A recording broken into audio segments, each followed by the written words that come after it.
apresentar mais um vídeo do Projeto Consciente. Contemplando este mês de Março Amarelo, teremos um vídeo explicativo do ginecologista e obstetra Drauzio. Ele vai explicar o porquê e como ocorre a endometriose. Eu faço parte do grupo 2, juntamente com a Maria Carolina, Natália Alcântara, a Sara Yumi e o Samuel Carvalho. Obrigada. Olá, eu sou o Drauzio Oppenheimer, professor de ginecologia e obstetrícia, e hoje nós estamos aqui para falar com vocês sobre o Março Amarelo, esse mês mundial da conscientização da endometriose. Para falarmos da endometriose, primeiro nós temos que entender o que é endometriose. O endométrio ele é um tecido que ele só existe dentro da parte interna do útero. E ele é um tecido que mês a mês ele tem um crescimento por ação hormonal. Esse crescimento é para preparar o endométrio para que caso ocorra uma gravidez, esse embrião ele implante e a gravidez se desenvolva de uma forma saudável. Endometriose é quando esse tecido ele existe fora da parte do endométrio, no ovário, nas trompas, no zigamento, na parte do peritônio. Então esses implantes, nós chamamos de implantes endometriais, eles ficam em outra parte, sem seu endométrio, aí causando a doença. Esses implantes eles vão causar uma reação inflamatória nesse local e essa reação inflamatória, esse processo todo é que vai trazer uma clínica muito grande para o paciente, principalmente referente a cólicas menstruais.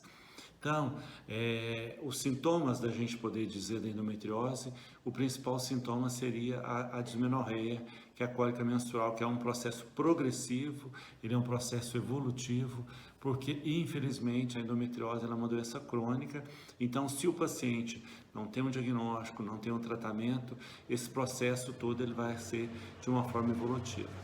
E a questão dos outros sintomas que a gente vai ter são as dores pélvicas inespecíficas, principalmente fora do ciclo menstrual, dores durante o ato sexual, porque a paciente durante o ato sexual, na penetração, a gente fala que é uma dismenorreia de profundidade.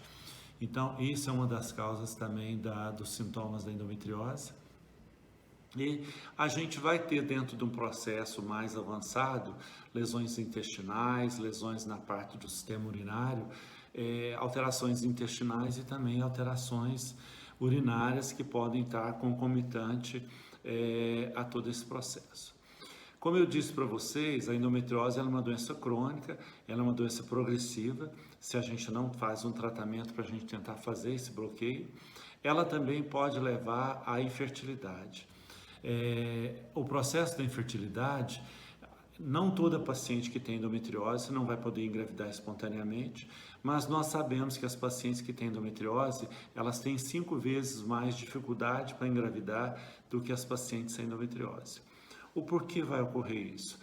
A trompa ela tem que ter a função dela de levar o encontro do espermatozoide, levar o espermatozoide até o óvulo, no terço distal da trompa, e com isso ocorrer a gravidez. E normalmente a endometriose ela vai levar às alterações peritoneais, às alterações tubárias e com isso causando a infertilidade. Uma coisa que nós tínhamos no passado é pensar a endometriose ela cometer só pacientes mais velhas, mas hoje não. Lógico que a gente vai ter uma chance maior aí do processo da endometriose por volta dos 30 anos, mas a partir do momento que a mulher menstrua, que ela tem um primeiro ciclo menstrual, ela já está propensa, se ela tiver esse processo da doença da endometriose, a desenvolver o quadro. Outra coisa também, não é obrigatório que a paciente tenha endometriose, que ela vai ter cólicas intensas, cólicas debilitantes, incapacitantes. Tem pacientes que têm um limiar de dor diferente, então às vezes o processo da dor dela não é tão intenso. Por isso que a gente fala que toda paciente com cólica menstrual, ela deve procurar ajuda médica, ela deve procurar orientação, deve buscar fazer uma avaliação para ver se o quadro dela é um quadro normal ou não, e a partir daí ela ter essa tranquilidade, se um diagnóstico de endometriose, cuidar, tratar, não deixar o processo ele ser progressivo. Como que nós fazemos a classificação da endometriose? A endometriose ela é classificada em 3 tipos. A gente coloca a endometriose que ela vai atingir o peritônio, a endometriose peritoneal. A gente pode também ter endometriose que vai atingir o ovário. No ovário ela vai causar cistos, a gente chama de cistos achocolatados, né, os endometriomas. E ela pode também ter uma endometriose profunda, quando ela vai infiltrar nos outros órgãos, como eu disse, intestino, a parte do sistema urinário, bexiga, ureter, em quadros mais graves, ou mesmo na questão dos ligamentos pélvicos, né? Os ligamentos de sustentação do útero, que ela também atinge o ligamento, e ela vai nessas lesões que elas vão ficando umas lesões infiltrantes. A gente faz essa classificação, mas a nível até didático. Falando um pouquinho na questão do ovário também, uma coisa importante, como a gente já falou a respeito da infertilidade, a endometriose ela causa também um processo inflamatório ali no ovário. Esses endometriomas também são muito prejudiciais. Eles acabam diminuindo a qualidade dos óvulos, a qualidade dos óvulos, e também eles vão interferir em relação à quantidade.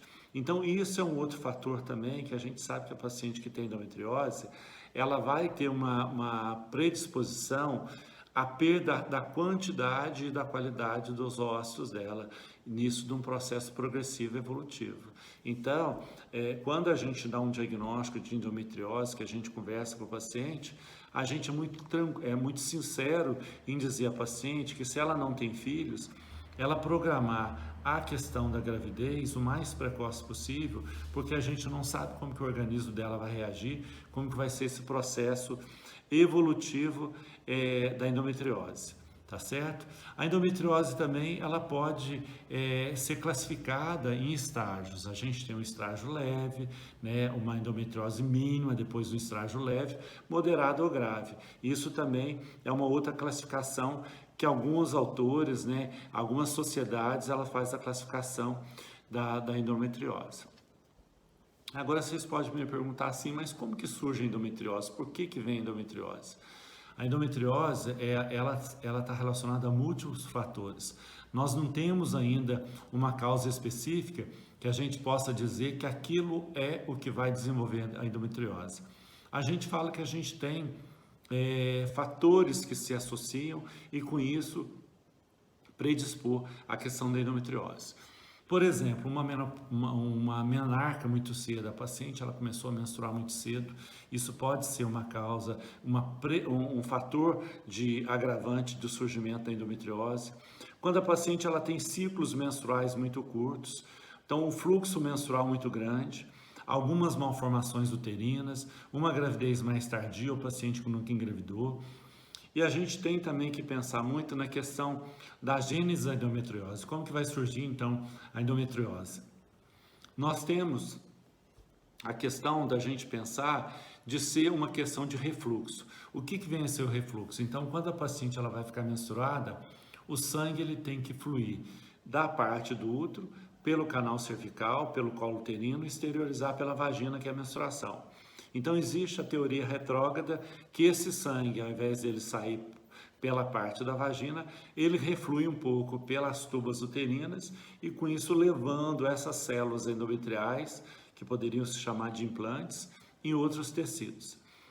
Outra teoria que se pensa também é a questão imunológica, né? Existe hoje fortes indícios que a endometriose seja de origem imunológica, porque acaba se buscando outros fatores. Dizer que toda paciente que tem, por exemplo, uma menstruação retrógrada, ela vai obrigatoriamente desenvolver a endometriose? Não, porque a gente imagina que em muitos ciclos, algumas pacientes têm esse refluxo e acabam não desenvolvendo a questão da endometriose. Outra coisa é a questão familiar, né? Nós sabemos que se a mãe tem endometriose, essa filha ela já tem uma possibilidade maior de desenvolver a questão da endometriose. Então a gente falaria na questão genética do desenvolvimento da endometriose, tá? Mas tudo isso, como eu disse para vocês, não tem um fator correto, não tem a gente ter uma certeza absoluta que foi aquilo e de se fechar de se fechar uma conclusão em cima de uma dessas possibilidades, tá certo? Lógico que a medicina no crescimento, na evolução, nas novas tecnologias, na nova forma de propedêutica, eu acredito que com o passar dos anos a gente vai conseguir elucidar melhor essa questão. E como que a gente faz, então, o diagnóstico de uma endometriose ou mesmo na questão de suspeita?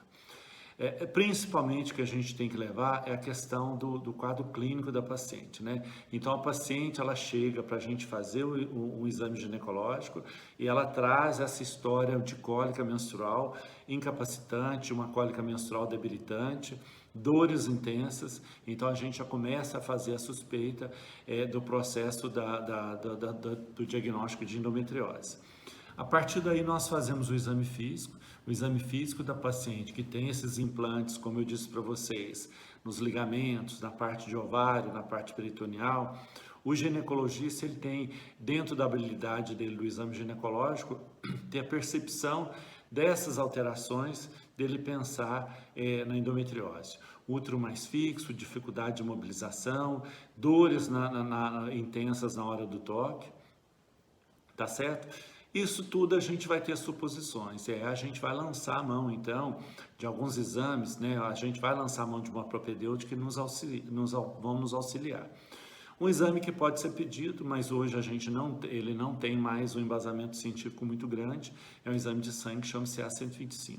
O CA-125 nos processos de endometriose ele pode estar aumentado, mas também a gente tem outros fatores que acabam elevando o CA-125.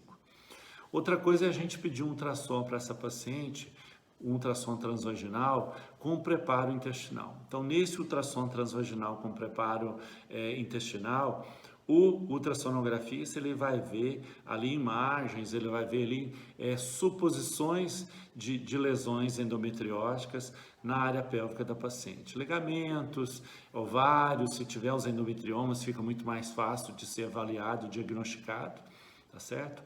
Outro exame que a gente pode lançar a mão é a ressonância dos órgãos pélvicos, que a ressonância também ela vai nos auxiliar dentro desse diagnóstico com mais precisão dentro da suspeita, principalmente nessa parte infiltrativa, nessa questão de uma endometriose mais profunda.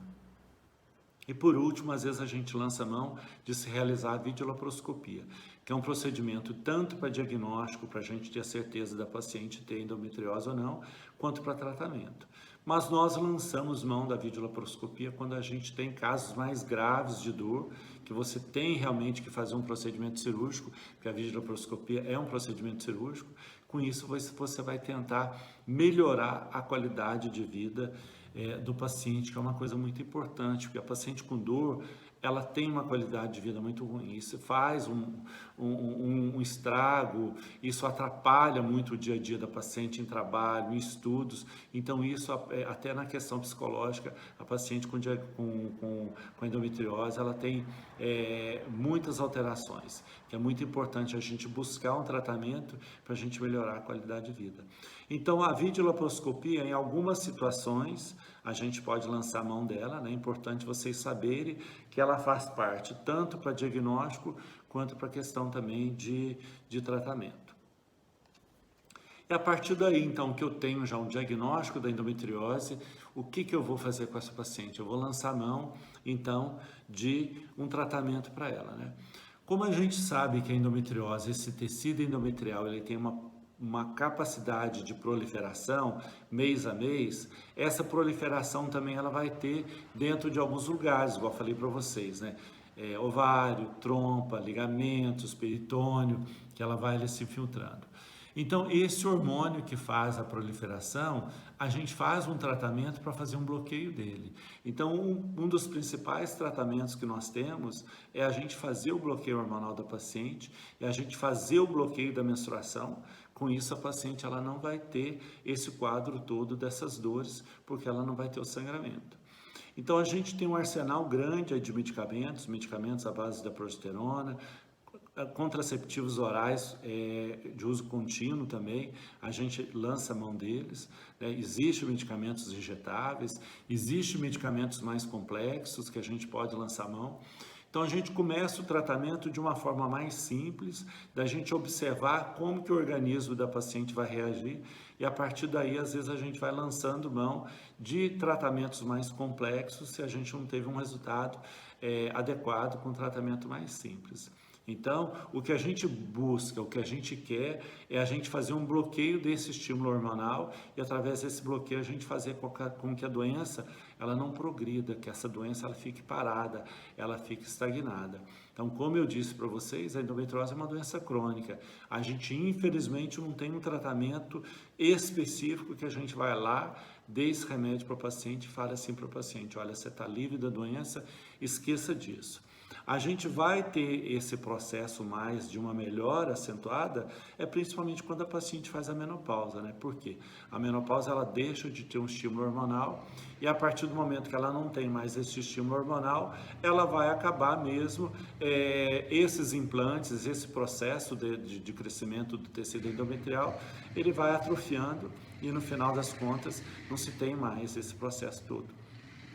Às vezes, como eu disse para vocês da videolaparoscopia, a gente lança mão tanto para diagnóstico quanto para tratamento, porque às vezes a gente também precisa tratar nesse sentido de lesões extensas, lesões que acometeram a parte intestinal, a parte do sistema urinário, a parte do útero mesmo, ou às vezes até para a gente tentar buscar uma reversão dessa infertilidade, dessa paciente que está querendo engravidar, mas a endometriose está impedindo.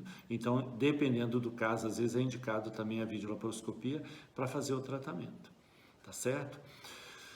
E o que a gente poderia, então, pensar na questão da endometriose com complicações, né? Se a gente está falando para vocês que é uma doença crônica, uma doença evolutiva, se a gente não busca um tratamento, se a gente não busca um bloqueio desse hormônio, se a gente não busca estabilizar esse quadro, a gente pode ter uma progressão grande. Essas lesões intestinais, ela pode realmente complicar em obstrução intestinal, dores intestinais muito intensas, na parte urinária também, infiltração em uretério, infiltração em bexiga, que a gente tem um acometimento também do sistema urinário.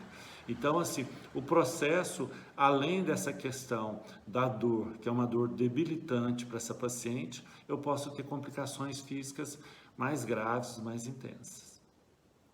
Tá correto? Então, pessoal, esse é a nossa orientação, principalmente nesse março amarelo, da conscientização da doença, da conscientização da gravidade, de se buscar um tratamento, buscar um alento para as pacientes que estão vivendo esse processo todo. Tá? E saber que hoje a endometriose ela é muito mais comum do que se pensa. Então, ter uma orientação adequada, se buscar um diagnóstico correto e principalmente um tratamento para que seja feito um bloqueio para essa doença ela não ficar progressiva e não acabar cada vez mais agredindo o organismo da paciente, tanto na parte física quanto na parte psicológica, porque as repercussões elas são muito intensas. Tá certo? Então esse é o nosso bate-papo com vocês, de levar um pouco mais de orientação da endometriose, que vocês possam realmente até espalhar esse conhecimento, essa orientação, para que as pacientes cada vez mais sofram menos. É o que a gente quer nessa conscientização, tá bom? Um abraço a todos vocês.